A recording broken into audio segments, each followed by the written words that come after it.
مساء النور البنات، كي دايرين؟ لاباس عليكم؟ نتمنى تكونوا بألف خير. اليوم ان شاء الله بغيت نحضر معكم خبز الشعير بالبصله والزيتون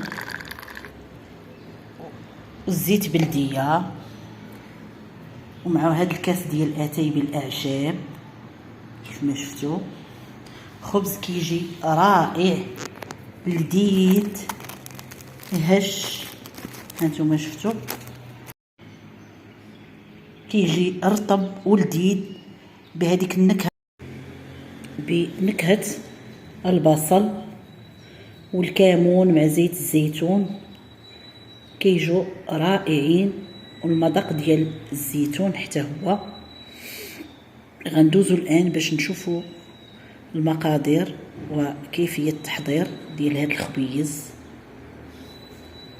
ديال الشعير. بالنسبه للخبيزات اللي غادي نخدموا اليوم تاع الشعير، حاجتنا في المقادير اللي غنخدموا بها: عندي كيلو ديال دقيق الشعير كيف ما شفتوا منخول، عندي واحد المعلقه كبيره ديال الكمون حبوب، وعندي كاس ديال زيت الزيتون، الملح، وعندي واحد 3 البصلات اللي طحنتهم غادي نديرهم حتى هما الماء ديالهم مطحونين. هنا عندي زلافه ديال الزيتون الاسود، وعندي كيلو من دقيق فرينه. اللي ما عندوش فرينه يدير الدقيق الابيض. هنا كيف ما شفتوا الخميره بلديه، عندي تقريبا واحد زلافه صغيره ديال الخميره بلديه، ودرت ملعقه كبيره من خميره الخبز باش تطلع لينا الخبيزات ديالنا.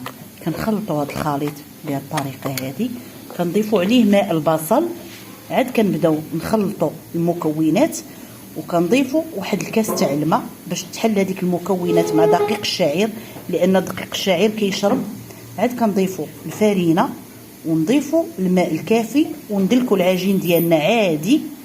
عاد كنضيفوا اخيرا هذا المكون باش ما يطلقش لينا في العجينه وتجينا سوداء، يبقى دوك الحبيبات او القطع تاع الزيتون تبقى مفرزه. كنخلطوا المكونات كامله كيف ما قلت لكم، لان دقيق الشعير كيبغي يتفزك وكيشرب الماء، خصو باش يجينا رطب. كندلكو كيف ما قلت لكم الخليط حتى كنحصلوا على واحد القوام اللي هو رطب، وكنبداو نضيفوا الدقيق ديال الفرينه. كنضيفوا كما قلت لكم دقيق الفرينه بالتدريج، وكنجمعوا العجين ديالنا.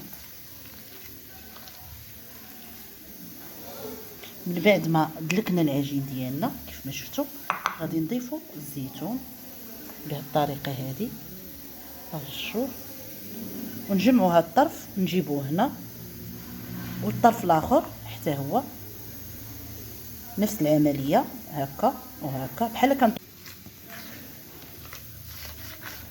كنضيفوا كما قلت لكم دقيق الفرينه بالتدريج، وكنجمعوا العجين ديالنا. من بعد ما دلكنا العجين ديالنا كيف ما شفتوا، غادي نضيفوا الزيتون بهذه الطريقه هذه، نرشوه ونجمعوا هذا الطرف نجيبوه هنا، والطرف الاخر حتى هو نفس العمليه، هكا وهكا بحال كنطويو شي رغيفه.